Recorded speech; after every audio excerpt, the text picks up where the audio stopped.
কেবলমাত্র আমি আল্লাহর ইবাদত করার জন্য তোকে পাঠিয়েছি, আর কারো ইবাদত করার জন্য তোকে বান্দা আমি দুনিয়ায় পাঠাই নাই।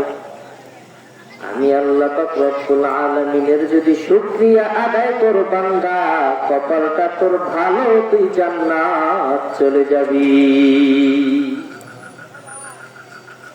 আর যদি তোর কপালটা খারাপ হয়, আমি আল্লাহ পাক রব্বুল আলামিন বরঞ্চ আমি আল্লাহর পক্ষ থেকে তোকে নেয়ামত তো দিবই না। আমি আল্লাহ পাক রব্বুল আলামিনের পক্ষ থেকে বান্দা শক্ত আযাব তোমার উপরে নাযিল করব। এই আযাব কিন্তু বান্দা তুমি সইতে পারবে না। এ দুনিয়ার মুসলমান,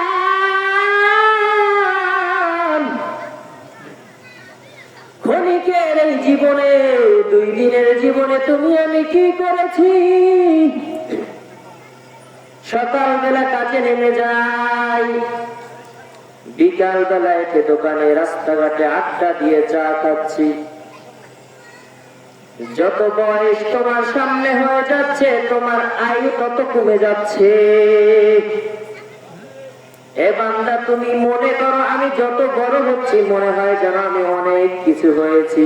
না না, যত বয়স তোমার বাড়তে থাকে বান্দা, মরণের কাছে তুমি তত আগাইতে থাকো। ছোট্ট এই জীবনের ভিতরে ছেলেও আপন না, মেয়েও আপন না, বাবাও আপন না। এ বান্দা, তুমি যদি দুনিয়া থেকে চলে যাও, তোমার সন্তানরা তোমার সাদের বাড়ি ঘরের ভিতরে রাখবে না। তোমার সন্তানরা, তোমার স্ত্রীরা তারা ডাক দিয়ে উঠবে, সন্তান তোর বাবাকে আর এই ঘরের ভিতরে রাখা যাবে না।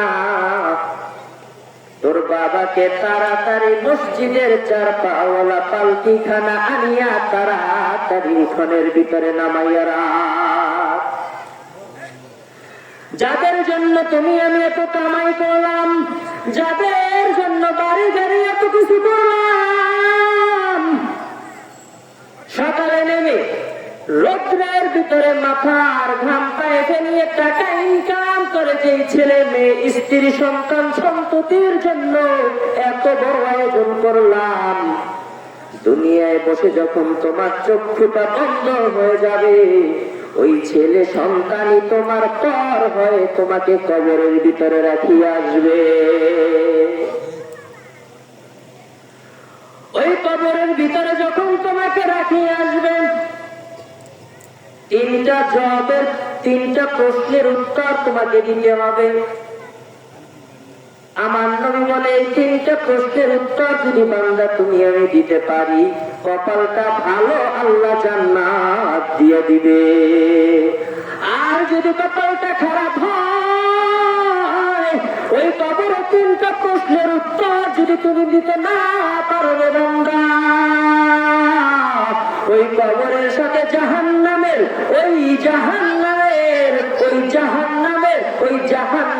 আগুনের একটা দরওয়াজা খুলিয়ে দেওয়া হবে। জাহান্নামে কবরের আগুন এসে ভরে যাবে, ফেরেশতারা তোমাকে মারতে থাকবে বান্দা। যত চিল্লা চিল্লি করে দুনিয়ার মানুষ তোমাকে আর সেখান থেকে উঠাইয়া নিয়ে আসবে না।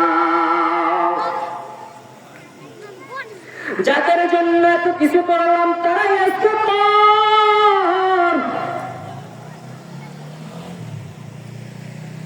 আজকে জীবনটা শেষ করিয়ে দিলাম। আমি চাইলে অনেক ভালো লেখাপড়াও করতে পারতাম, আমি চাইলে বড় বড় ওলামা হতে পারতাম, হক্কানি মাওলানা মুফতি হতে পারতাম।